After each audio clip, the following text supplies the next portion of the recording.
Hey y'all, how are you doing? I am great, thank you so much for asking. It is me, Kim, back for another video. Now look, I know that I said that the last Game of Thrones review was the last Game of Thrones review, but I just gotta be real with myself and say that there is nothing in my life that I am as passionate about right now as Game of Thrones.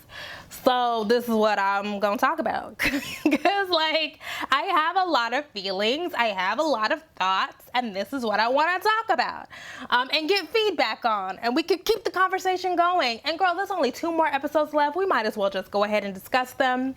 So this is the penultimate episode of Game of Thrones Forever. And I don't know what the real name is, but I'm gonna call it Dracarys Bitch because that's really the foundation. Like, that's really what this is about. Everybody is getting Dracarys the fuck out of here. This episode begins with Lord Varys in his study or his chamber or whatever, and it's all dark and he's sitting at his desk by candlelight writing little letters. And we can't really see what's on those letters. All I was able to make out was the name Rhaegar. And if you know your Game of Thrones history, you know that Rhaegar is Daenerys' brother. Rhaegar is also Jon Snow's father. That's how Daenerys is Jon Snow's aunt. Rhaegar was killed during Robert's rebellion by Robert Baratheon. So there's a whole, backstory there. But Varys is really committed to making sure that Daenerys does not become queen. So he's sending his little ravens out to spread the word. And who knows how many people know now. So we see him by candlelight writing that letter. And then we see a little girl comes in.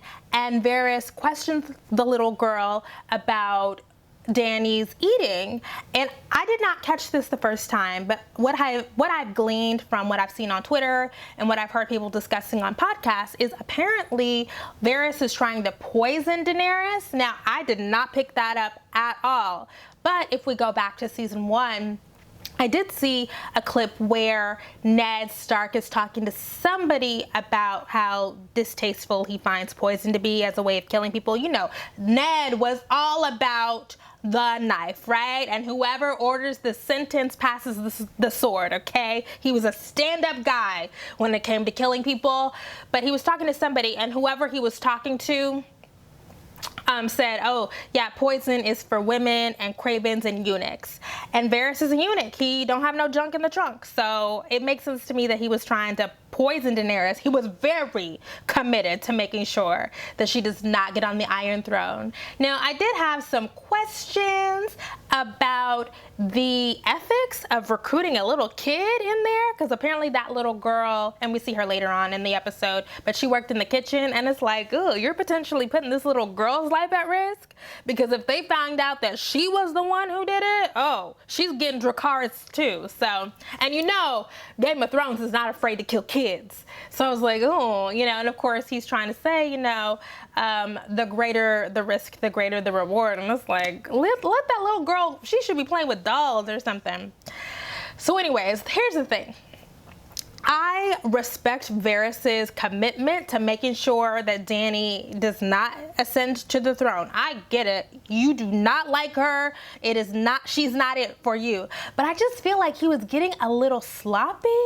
Even when Jon Snow landed on the shores of Dragonstone, and Varys immediately goes to Jon Snow and says, it's you, it's not her, that you are destined to be on the throne. And it's like, okay, well, but Jon Snow has still made it very clear that he is very loyal to Daenerys. And I think Varys has this idea that everybody wants to rule. No, Jon Snow is not interested.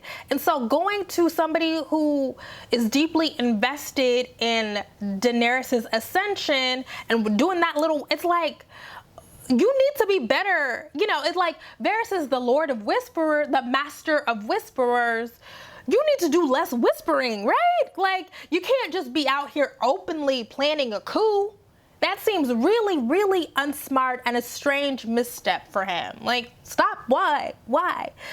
So anyways, Next thing we know is Daenerys is out here looking disheveled.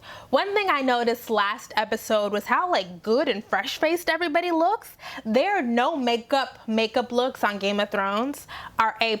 I don't know why, because I noticed that last episode because there were so many face shots, close-up shots, and I was like, ooh, why does, you know, if you got that close to my face, it wouldn't look like that good, and it like everybody looked dewy and fresh, but this is a real no makeup look, right? Like Dany has been going through it. She really woke up like that. Obviously she's in mourning. She lost a child, she lost her best friend. We already know that Dany feels very isolated and lonely. She really doesn't have anyone on her side who she didn't, I don't know, acquire through her colonizing journeys. She don't have no family. She doesn't have friends. All she has is Grey Worm, and like Grey Worm is still not really. So she's suffering, right? And Tyrion comes in. Tyrion's old snitching ass comes in, and I have so many, you know, I like Tyrion and I get why he would snitch. And I don't think it's because 100% because of loyalty to Dany. I think that if Dany was going to find out anyway, and Tyrion snitched on Varys as an act of self-preservation. What I had a question about was, how does she know? She didn't know that it was Varys who was going around spreading the secrets, but she knew it was someone. Who told her? We never got that answered, and I'd be very, very curious. Maybe that's going to be answered next episode. I doubt it, girl. Nothing's getting answered in that episode.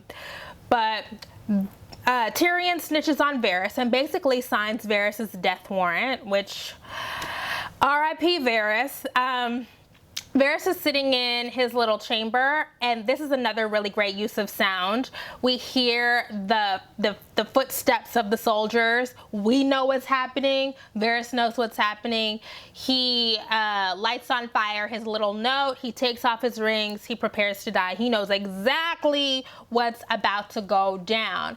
And look, I appreciate the freedom fighter-ness of Lord Varys, you know? Like, he was really trying to do it by any means necessary, and he knew exactly what the consequences were potentially going to be, and he was doing it boldly at the end. So Dany has no cares in the world. She still has the under eye bags and the dark circles and whatever, but she's got to execute him. And by the way, I don't think that Dany did the right thing. Sorry, she did the right thing. Even though I get where Varys was coming from, if somebody is plotting especially now that we know that he was trying to poison her, if somebody is plotting against you, you gotta kill him. That's a justifiable death. It really was. And I really like, oh, and by the way, those moments, those last moments that Varys is alive, where Varys is just shook. He's shook, and he, you know, looks at Tyrion, and Tyrion looks at him, and Tyrion goes, "It was me." The way that "it was me" was delivered, oh my God. Peter Dinklage Hive, Peter Dinklage Hive. Oh, I love Peter Dinklage so much. Look, I am legally obligated every single time I discuss this show to talk about what an extraordinary actor Peter Dinklage is. He does not waste any moments. Every single frame is used beautifully. And the way, you know, Varys is not used to touch, you know, and the way that Tyrion just touches his arm, oh my goodness, loved it, loved it, loved it. So anyways, he dies, he gets Dracarys, and you know, I am scared by everything really easily, but the way that dragon like just reared up behind Dany, that was really creepy. And I am so amazed by the special effects of this series. I feel like a show with dragons should be really corny. You know what I'm saying? A show with CGI dragons, come on now. Like, that's like, this is normally some stuff that I would usually make fun of. But the dragons are rendered so well, and it looks so lifelike. And I think that I saw in the behind the scenes of this that it takes them like months to render those dragons. I don't know, like, it's to the point where I love the dragons, you know, like I want to hug the dragon. So anyway, Varys dies, and he, his final words are like, I hope that I deserve this. I hope that you're right. I don't think that Lord Varys is wrong. I think he's right. And even as we get toward the end of this episode, I think that he was proven, maybe he wasn't proven 100% right, but he's like at least 50% right by the end of this episode. So anyways, Varys is gone. R.I.P. Lord. Look, he made it through a lot. He was so smart. He made it through way more than he should have made it through. So, and he went out fighting for a cause that he really believed in. So nothing but respect for Lord Varys on his way out. Okay, so then we get a scene with Daenerys by the fire. She's talking to Grey Worm, and she's still mourning, and she's holding Missandei's one possession. And this is where it's like, girl, you are a colonizer for real. You out here crying and holding this girl's collar. And it's like, clearly Daenerys does not get what that means. And she shows it to Grey Worm, and Grey Worm understands exactly what the collar means. Like, we're not gonna be boo-hooing over the collar, Dany. That's ridiculous, girl. And Grey Worm tosses it into the fire where it belongs, right? Like, she just, they're coming from completely different understandings of what it means to be enslaved, and Daenerys doesn't get it. Grey Worm does. So then we get the interaction with Jon Snow. Okay, so everybody, so many people were like, she wasn't jealous. When I said that last episode, it was really clear to me that Daenerys was jealous of Jon Snow. She made it very clear in this episode that she is jealous of Jon Snow. Yes, she is lonely. She is jealous of the kind of love and respect that Jon Snow gets in Westeros.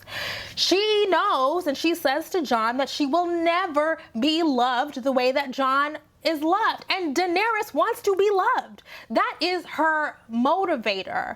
She, it makes in her title that she's given herself. She's the breaker of chains. She is the mother of dragons. She is doing these things to be lifted up and hailed and celebrated. She is not getting that here, right? And so when she says to Jon, when she's trying to make out with him, and Jon is like, oh, okay, auntie, you know what I'm saying? Okay, auntie, like, everybody calm down. When she says, okay, well, it's not going to be love, then I'm just going to rule by fear, right? Like, I want it to be love. She wants it to be, but that's not an option available to her at this point. So then she snaps and says, okay, well, we're just going to do fear then. Okay, bye. I know that so many people want me to be mad about the racial politics of this show. I know, girl. Y'all leaving comments. Y'all sending me tweets about it. I know. I'm just not upset by the racial politics of Game of Thrones. I get it. I understand the critiques. It just does not upset me. I did not come to this show looking for representation of black girls with big noses and big lips. Like, it just wasn't, and I'm not here for, I did not come to this show for positive representation. Sometimes I can watch a show and have it be white and be perfectly fine with that. There are so many other shows that fit the bill for that. My primary issue with the racial politics of shows generally comes down to things being rendered inaccurately or ahistorically. I don't find the depictions of non-white people in this show to be particularly inaccurate, and there's no history because this is a fantasy show. It would have been great if the white-ass creators and writers of this show had been more racially conscious and integrated, but it's like, okay. It makes sense to me that Westeros is white. It just does. It just does. So, it's no sweat off my back, but if y'all want to be mad, that's fine. I saw somebody say that Missandei is to Daenerys as Hodor is to Bran, and that comparison makes perfect sense to me. Both of those characters, Missandei and Hodor, their lives were sacrificed, their lives were taken in order to propel the other characters to become who they were meant to be. And we see now Daenerys is as determined as ever to take up the Iron Throne now that she ain't got no friends. She don't have nobody. She doesn't have any family, no friends, no boo/nephew. All she has now is Drogon, in that throne. And yeah, she does have soldiers, but it's like, I mean, you know, I guess, but do they really count? I don't know. That's not the type of love that she's looking for. So there is a big debate about Dani's actions right now, and they can be interpreted a number of ways. So I listened to 3 podcasts about this episode. I watched videos, I read articles about it, and I'm torn, right? Because are we seeing right now Dani as the Mad Queen like her father was? Or are her actions perfectly logical and reasonable? There are ways to argue out both sides of that argument. For me, I think that generally she is just following up on her goals, right? With a little bit of madness, right? Like with the hint of madness. But generally, I don't think that madness has completely taken over Daenerys, and that is what's driving her actions right now. No, I don't believe that. But I will say that it's very clear that D&D are painting Jon Snow to be the fittest ruler out of Dani and Jon. He is really getting the hero treatment.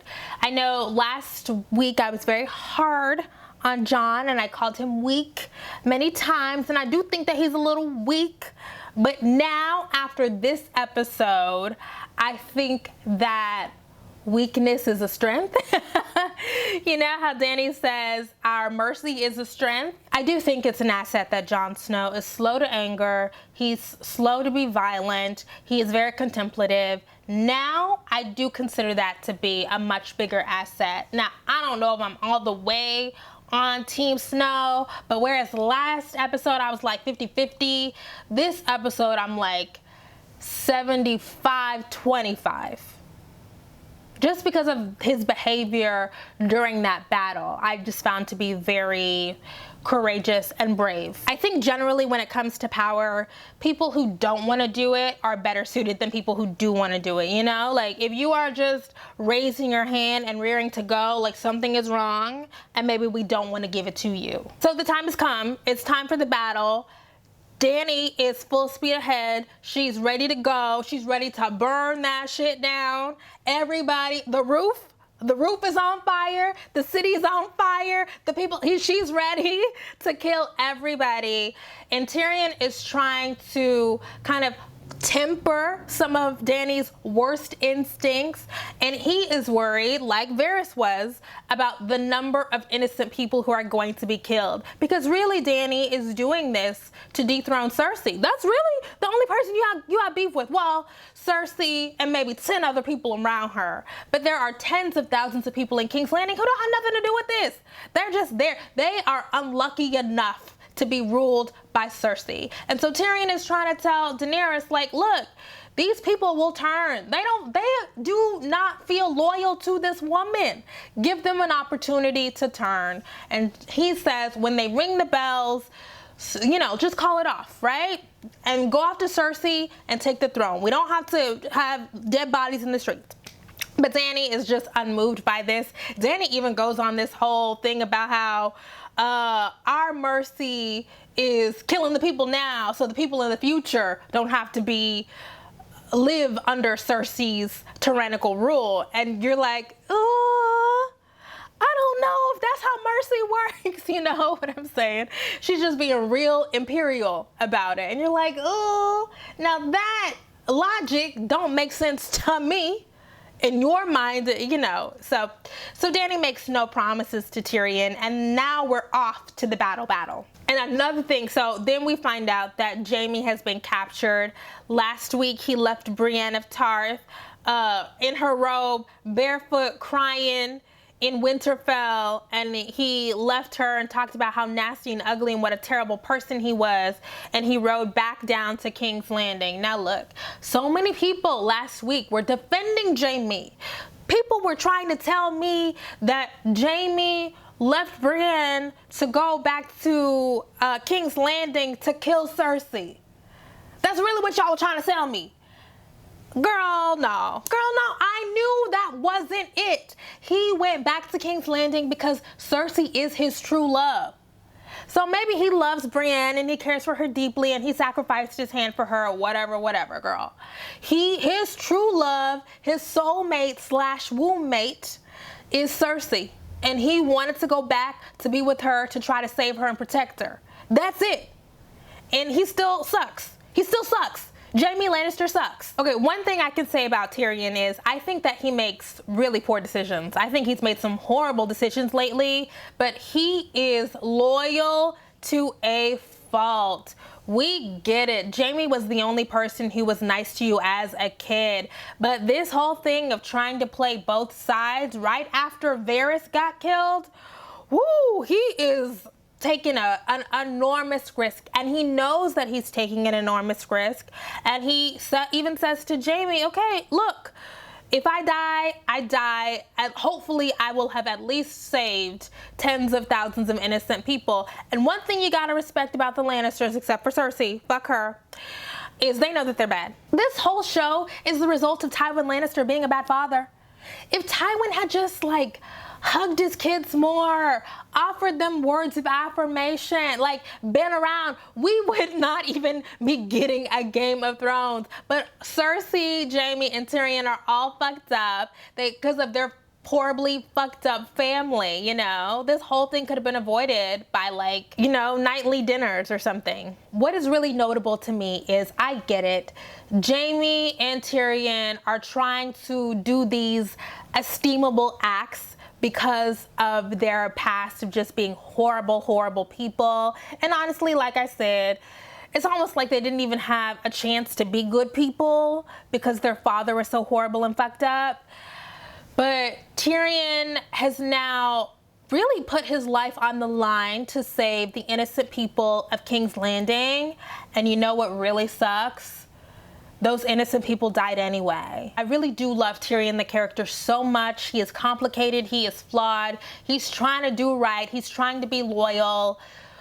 I don't believe that he is going to make it to the end of the next episode. How can he? You know what I'm saying?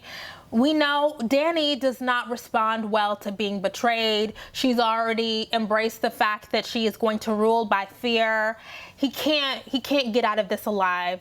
His relationship to Daenerys cannot be recovered. You know, he's betrayed her. There's no way that Tyrion is going to survive the end of next episode unless Daenerys does not survive. I feel the same way about Jon Snow too. So either Jon can be alive or Daenerys, or Tyrion or Daenerys. Finally, we get some fighting. Thankfully, girl, I was on edge this whole time because I was like, if Drogon dies, I'm not watching the show no more. I'm turning this off if Drogon dies. Thankfully, Daenerys was ready for the Iron Fleet. She was like a world-class dragon rider, and those shots of her on that dragon swooping up and down and in and out and setting all of the Iron Fleet ablaze. Whoa, like, again, shout out to the special effects people, shout out to the directors. And those shots where we get the perspective of riding on the dragon, or like we're just behind the dragon, oh, those were so good. I was like, yo, look, kill them, Drogon, like burn them alive. It was so great. I'm so glad that Daenerys had her strategy together. She took out all the scorpions first. I was listening to a podcast, I can't remember which one it was. I don't know, go on iTunes and search Game of Thrones. And somebody, an older white man, compared it to the sequences in Top Gun. And I was like, oh, that's an old ass reference. You know, the dragon darting in and out and flying and weaving. Yeah, that's an old ass reference. I don't watch enough action movies to give a contemporary reference, but like, yes, it was very thrilling. And you know, I am not in favor of innocent people being killed, but I definitely do not care about people who try to kill dragons dying. If you've killed a dragon or you're trying to kill a dragon, you can go. Bye. Kanye shrug. Daenerys very easily takes out the Iron Fleet. She very easily takes out all the scorpions, and Cersei is alerted to this, and she is up there in her, you know, Lannister red, up in the Red Keep, and she is alerted by Qyburn, her hand, and she is just completely stoic. And I'm like, what is going through your mind? Because there's literally nothing she can do at that point. All she is now relying on after the Iron Fleet is gone is the King's Guard. Is that what it's called? The Golden Company is her last resort, and then they're gone. And so then it's like, girl, you gotta put your head between your knees and kiss your butt goodbye. But we don't see any outward reaction from Cersei, and that's so interesting to me. The real fighting commences inside the walls of King's Landing, and it's so interesting to me. Like I said, Jon Snow got the real hero treatment because he is trying to tell people to stop, and it's like, Jon, we're in a war. Like, it's too late for that. There is no stop. And Jon Snow trying to tell people around him to stop while he is stabbing people and cutting people's heads off and cutting their limbs off. It's like, sir, you know, like, I don't know what you're trying to do, but it's not going to work. But it is clear that Jon and I have something in common, and that is that we do not like to see people die. I do not. Ooh, that was such so many limbs cutting off. So many limbs cut off and so many heads cut off. It was so difficult to watch. And like the Unsullied have they have superhuman strength, you know? Because it's like Cersei's army, you know, they were getting speared and chopped up and whatever. And the Unsullied were like ripping people in half and cutting off their, and I'm like, how are y'all doing this? I mean, we have bones right here. Y'all are just stabbing people through bones like that? You know, like, I'm just like, okay, well, that's not realistic, but this is a fantasy. But like, everybody on Daenerys' side is hulked up, and they have a dragon. And then everybody on Cersei's side is like, we already, from the minute that Drogon blew the fire from inside of King's Landing and blew those doors open, we knew it was over. We knew it was over. So all we could do then after that is just watch people be like decapitated and watch them die in horrific ways. That's not for me. It's not for me. We absolutely did not need a Euron Jaime fight. First of all, how did Euron even survive? How is it that one person, whenever Drogon comes and whenever these sea attacks happen, one person magically, like, stop it. He didn't need to survive, but anyways, the Jaime Euron fight was completely useless. Who cares about Euron? Euron's trying to be like, ooh, King Slayer, because remember that Jaime is the one who killed Aerys, or Ares, however you pronounce Daenerys' father's name. But like, Euron is not, who are you? You know what I'm saying? Like, Jaime's looking at Euron like, you ain't nobody. But anyways, I guess we needed that because we needed Jaime to get hurt to raise the stakes, you know. So anyways, Jaime gets hurt, Euron dies. It was you know, another bloody mess that I had to cover my eyes for. I don't like to hear blood gurgling sounds. I don't like to hear people dying. I don't know. It's just not for me. It's not for me. So anyways, Jaime then stumbles back into King's Landing and finds Cersei. It's like all of this stuff is just so, I get it. It's a fantasy. We have to suspend belief, but come on. He is mortally wounded and he walks like a mile and finds Cersei. I'm like, okay, whatever. So I am not mad at Dany escalating with Drogon and like doing the fire stuff and killing all the soldiers and whatever, right? Because Cersei needlessly escalated the conflict by killing Missandei. Like, that's an eye for an eye, right? I can get down with that.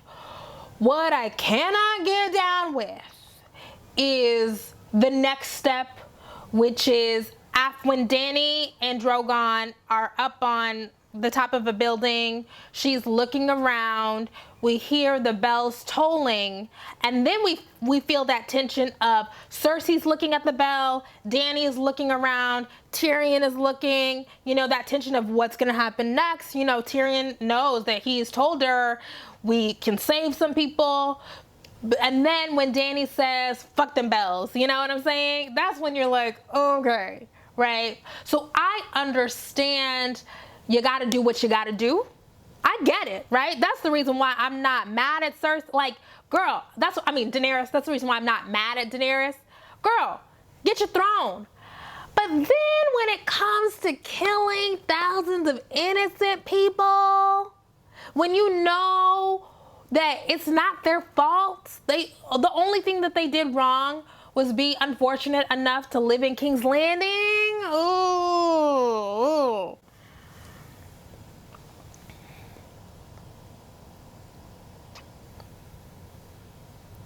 you know?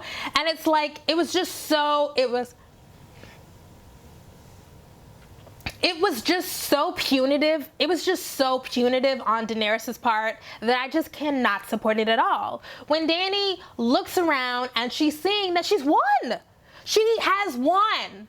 And all she needed to do after that was take Drogon, take that dragon up to the Red Keep, set that shit on fire, make sure Cersei and Qyburn in the mountain are dead, and then you're done. That's all she had to do. I don't understand why she would waste the time in just lighting random buildings and random people on fire. Why? Why? It's like, and then this is another like writing thing for me, because it's like, we wasted so much time just killing random people. We need that time to wrap up other storylines. We need that. There are so many strings that are going to be left untied. So many storylines in this show that are going to be left unfinished. But then we get 10 minutes of of Daenerys just riding around and killing innocent people. I don't like it. I don't like it at all. Kill Cersei. You know, have rats eat her eyes. Kill the mountain zombie ass. Kill Qyburn. Kill the Kingsguard. Like, we will be, yes, kill them, right? But I can definitely tell a justified killing from an unjustified killing. And like, you know, just thousands and thousands of unjustified killings. Like, we get it, right? So on one hand, again, we get it. When Dany was with Lady Olenna, and Lady Olenna says, don't be a lamb, be a dragon. You're a dragon. Dany was being a dragon. But it's like, damn, can you be a good dragon? You know? Do dragons have to indiscriminately kill folks? I don't think so. Dany's decision to go that route also means now that she's never going to get in King's Landing what she wants. Dany wants love. She wants to be greeted as a liberator. She wants, what season was that when she freed the people and it was a bunch of brown bodies holding up this white lady? She wants that. She is not going to get that in King's Landing. Well, she's definitely not going to get it because there's only 4 people alive now. But that is going to be her legacy. They're going to tell the tale of Daenerys Targaryen riding in on Drogon and killing all those people indiscriminately forever. How can you come back from that? You can't. So now she really has no option. Fear is the only option for her. On one hand, we get it. It's her destiny. On the other hand, it's just completely untenable. You can only rule by fear for so long, you know? It's crazy that Daenerys is now turning into Cersei. Oh, I completely forgot to talk about how ridiculous it is that when Jaime is trying to get through the hordes of people and get out the gates, that he's raising his fake hand and like nobody recognizes Jaime Lannister. Nobody here. Y'all have never seen Jaime Lannister before. There's one person that has a fake silver hand and steel hand, and y'all can't, okay, whatever. That's ridiculous, but okay. Jaime and Cersei dying together is fitting. We get it. They're womb mates and they're soulmates, and it would be romantic if I didn't hate both of them so much. But it was so unfulfilling to me. I just wanted the worst and goriest death for Cersei, and the fact that we were robbed of that. This is another reason why, you know, like in the fake world, I'm mad at Daenerys because she could have just ridden up there and killed her. But in the real world, I'm mad at the writers because of what they did. It just, to have them just die because of like a structural collapse. Come on now. Come on now. Really? 8 seasons? We waited 8 seasons for that? It was so unfulfilling that like in my mind I kind of think maybe she's not dead, but like there's not really a way for her to be alive. And when I watched the behind the scenes, the way that D&D were talking about it, I mean, they were talking about it like, oh yeah, they're definitely dead. They definitely died together. And it's like, come on. That's what we get for the woman who chained Alaria Sand in a dungeon with her daughter's corpse. Like, really? Really? Stop it. stop it. Oh, and here's another question I had. When Daenerys was on Drogon and Drogon was breathing fire all over the city and killing people and setting buildings and shops and whatever on fire, how could Daenerys tell her people from the other people? Are you not concerned that you might potentially be burning up one of your soldiers? Because she was just doing it completely indiscriminately toward the end. I don't know, that just seemed like you have to do a lot to kind of explain like, oh, well, I killed them and not them and no Unsullied died. Or maybe they did, but I don't know. It doesn't make sense to me. The effects on this episode were so amazing. I've already talked about the dragons. Like, okay, we get it, because we know that there's no dragons. They have to animate the dragons or CGI the dragons or whatever. That's amazing.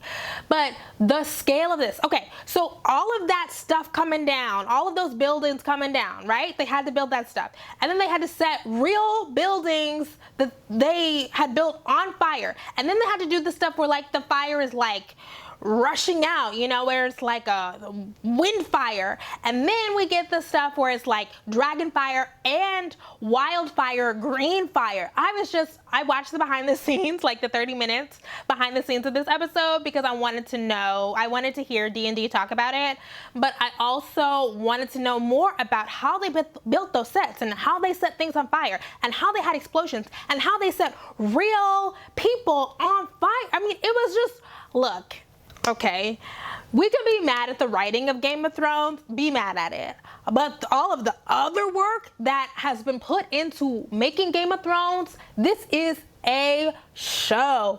I was so blown away by that. They had to, and even like, oh, the other thing is, even the shots, right? So I hated Arya in this fucking episode. It was so ridiculous and unrealistic, and really she survived. Everybody else dies and Arya survives, and she magically finds a white horse to ride away on. Get the fuck out of here. I hated that. But what I did like was Arya is running.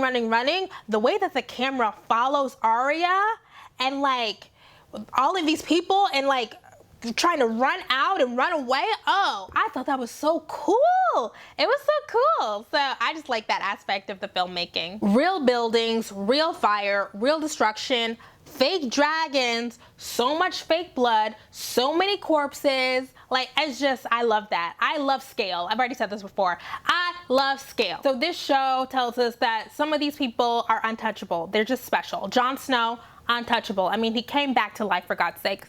Arya, untouchable. But like having her make it out of that when everybody else dies. I mean, when she's literally stepping over incinerated corpses to get to the white horse. Come on now. Come on, D&D. Like, what are y'all doing? Why? For what? And I'm glad that she's living, but like the fact that she's living is just so ridiculous. It's laughable. You know, it takes you out of the show because you're like, this is not. I did not watch the Cleganes fight because I knew it was going to be gruesome. The same way that I did not watch it when Gregor Clegane mutilated Oberyn Martell. I did not watch him apparently gouge Sandor's eyes out. Nope, that is not for me.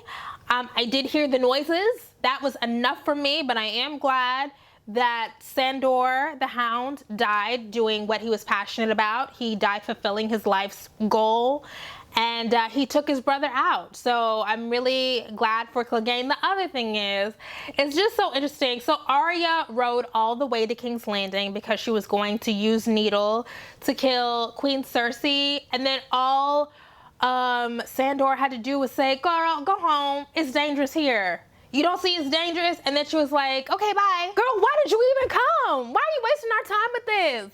I didn't like it. I just thought the whole Arya, like, what a waste of time. So that's the end of the penultimate episode of Game of Thrones ever. I really have no idea what's gonna happen in the last episode. I do know, I feel very confident in saying that Jon and Daenerys cannot both be alive at the end of the next episode. It just, how?